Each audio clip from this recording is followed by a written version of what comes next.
सालों। Good evening साथियों। अभी चुनाव कार्य के दौरान हमारे बहुत ही रेस्पेक्टेड और मेरे लिए छोटे भाई जैसे अरशद भाई के स्कूल जो कि ककराली गांव में इन्होंने टैगोर पब्लिक स्कूल के नाम से साथियों ओपन किया है। और जब स्कूल में एंट्री की तो ऐसा लग रहा था जैसे किसी कॉरपोरेट के स्कूल में यहाँ आना हुआ। हालांकि अभी काम स्कूल में चल रहा है, लेकिन बहुत अच्छी बात यह है कि ग्रामीण इलाके में ककराली गांव में जो कि बड़ा गांव है देवाल का, उसमें अरशद भाई ने इंग्लिश मीडियम इनका खोलना और उसमें भी अरशद भाई का जो क्वालिटी एजुकेशन होनी चाहिए इस इलाके में, उसके बिलीव से स्कूल जो संचालित ये कर रहे हैं, ये बहुत इंस्पायर करने वाली बात है हम सबके लिए। और अरशद भाई ने एक और अच्छा काम किया। शुरुआत में या 8th तक के लिए था, इस साल अरशद भाई ने इसको 10th तक भी अपग्रेड करा लिया है। और अरशद भाई का ये भी मानना है कि सर टाइम रहते मैं इसे 12th तक भी लेके जाऊंगा, और अगर सब कुछ ठीक रहा, फेवर में रहा, तो एक दिन मैं इसे CBSE पैटर्न पर भी लेके जाऊंगा। और अरशद भाई की फिक्रें जो हैं, उनके पास बहुत सारे ऑप्शंस थे इस इलाके में, क्योंकि उनका गांव यहाँ से दूर शिरमौली है, वो छठी मील पर भी इस इदारे को खोल सकते थे।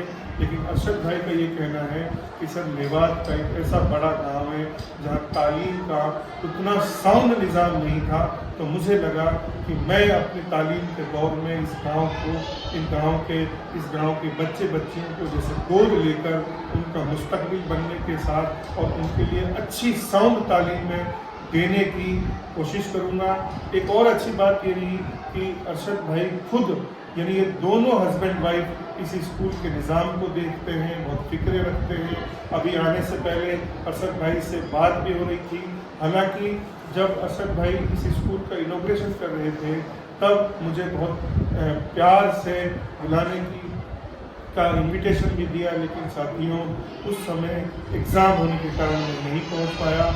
चूँकि इन दिनों मैं इसी इलाके में as a sector magistrate work कर रहा हूँ, तो फिर मैं अरशद भाई के स्कूल यहाँ पहुँचा तो मुझे बहुत खुशी हुई। यानी यूँ कह सकता हूँ मैं कि दिल बाग बाग हुआ है। और अरशद भाई के लिए दुआएं हैं कि एक दिन ये इदारा जिसका एक पौधा अभी बो रहे हैं, ये बहुत अपने मेयार पे पहुँचे, बहुत ऊंचाई पे पहुँचे, और ये अरशद भाई स्कूल से वो सब कुछ कर पाए जो इसके दिल में, इस इलाके के लिए अरमान है। ये एक रोल मॉडल काम है साथियों। और मेरा ये भी बिलीव है कि मेवात के इलाके में, इस इलाके में यदि कोई बड़ा चेंज आ सकता है और कोई बड़ी खिदमत हो सकती है, तो तालीम ही है। और तालीम में भी जो आजकल हम ये मान सकते हैं कि इंग्लिश लैंग्वेज दुनिया की गेटवे ऑफ ग्लोबल नॉलेज की लैंग्वेज है, एक लिंग्वा फ्रैंका नॉलेज है। यानी साथियों एक ऐसी संपर्क भाषा है जो आज के ज़माने की तालीम की बड़ी नीड है। तो अरशद भाई ने उसको ध्यान में रखकर, हालांकि बहुत टफ टास्क है यहाँ इंग्लिश मीडियम के लिए स्टाफ और सब की चीज़ें, लेकिन बावजूद इसके इस चैलेंज को अरशद भाई ने एक्सेप्ट किया है। और वो फिर इस स्कूल से, इस इदारे से अपनी मेहनत का परचम लहराने की सलाहियत रखते हैं, ख्वाब रखते हैं, मेहनत रखते हैं। अरशद भाई आपको बहुत बहुत इसके लिए बधाई, और आपके लिए हमारी दुआएं रहेंगी, आप इसमें कामयाब हों। और कुछ अगर मन में आ रहा हो तो कुछ साथी ज़रा बोल भी सकते हो। सर मेरा तो यही कहना है कि सर आपने बताया कि एजुकेशन इल्म एक ऐसा माध्यम है जिसके माध्यम से हर बच्चा अपने ख्वाबों को पूरा कर सकता है। इल्म के अलावा कोई ऐसा माध्यम नहीं है कि वो जो कुछ ओहदे पर पहुँच सकता है। इल्म मनुष्य को निम्न से कुछ ओहदे तक ले जा सकता है। इल्म में सबसे बड़ी चीज़ है। कहते हैं कि इल्म सीखने के लिए अगर हमें चीन जाना पड़े तो उसके लिए जाएँ, इल्म हासिल करें हम उसके लिए।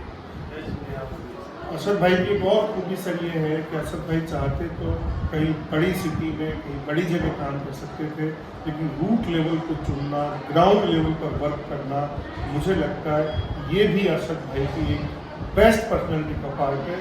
तो साथियों ककराली गांव में अरशद भाई के इदारे से कभी जुड़ने का मौका मिले तो आप यहाँ आ सकते हैं, इंस्पायर हो सकते हैं, और अरशद भाई के लिए हमेशा दुआएं करें, ये मेरी आपसे रिक्वेस्ट है। बहुत बहुत शुक्रिया सब साथियों को। Thank you.